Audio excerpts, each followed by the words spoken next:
Assalamualaikum. Sejahtera, Wanakem, Tachahau. Saya Muhammad Suman Siwam.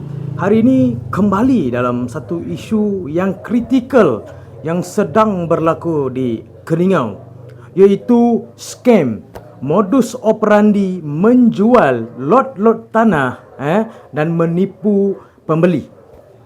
Menipu pembeli, dan ramai mangsa telah membuat laporan polis di bahagian JSJK, Jabatan Siasatan Jenayah Komersial di Keningau.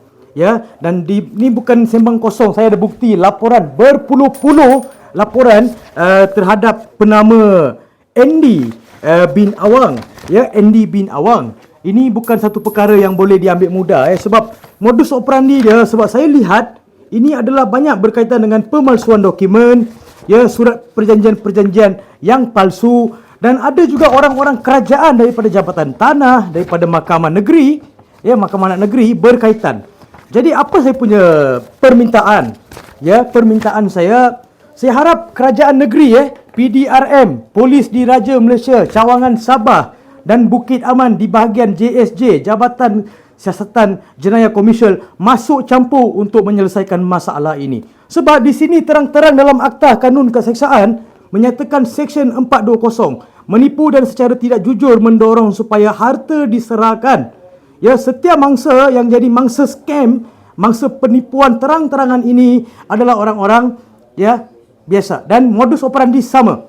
Modus operandi sama. Ini orang dia hidup, orangnya berumah, keluarganya semua ada, tapi Andy bin Awang, Polis Diraja Malaysia di Keningau tidak mengambil tindakan, iaitu menggunakan 420. Sikit-sikit dia pergi suruh buat section 4 pergi Mahkamah Sivil, tuntut di Mahkamah Sivil. Persoalan saya mudah, yang ditipu bukan satu, bukan dua, berpuluh orang yang ditipu. Bila mana berpuluh orang yang ditipu, ini adalah jenayah komersial yang terancang dan begitu jelas gerakan mereka, modus operandi mereka untuk mencari mangsa-mangsa ditipu. Ada mangsa yang ditipu sebanyak 65,000, 31,000, 25,000, 20,000, dan ramai lagi yang ditipu. Sepatutnya pihak berkuasa PDRM sekat orang begini, sebab setiap kali ada kes baru yang dibuat, penipuan baru yang dibuat, dan setiap bulan ada laporan polis yang baru dibuat.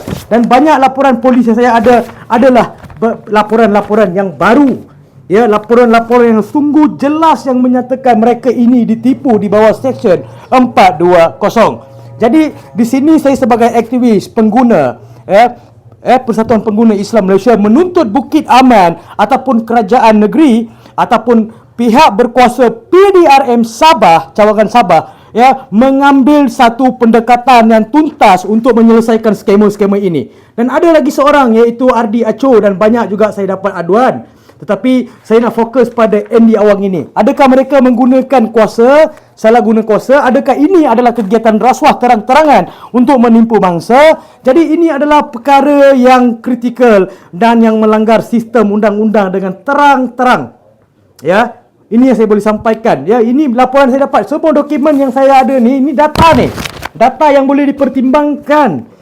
Saya rasa Bukit Aman kena alert di tempat ini, sebab dia bukan tipu seorang dua. Kalau seorang dua bolehlah kamu pergi ke Mahkamah Sivil, tetapi bila mana berpuluh-puluh orang ditipu, hingga beratusan ribu dia orang dapat keuntungan, ini bukan kes yang calang-calang. Ini adalah sindiket modus operandi yang begitu cantik dia orang buat. Sampai polis tidak boleh tangkap.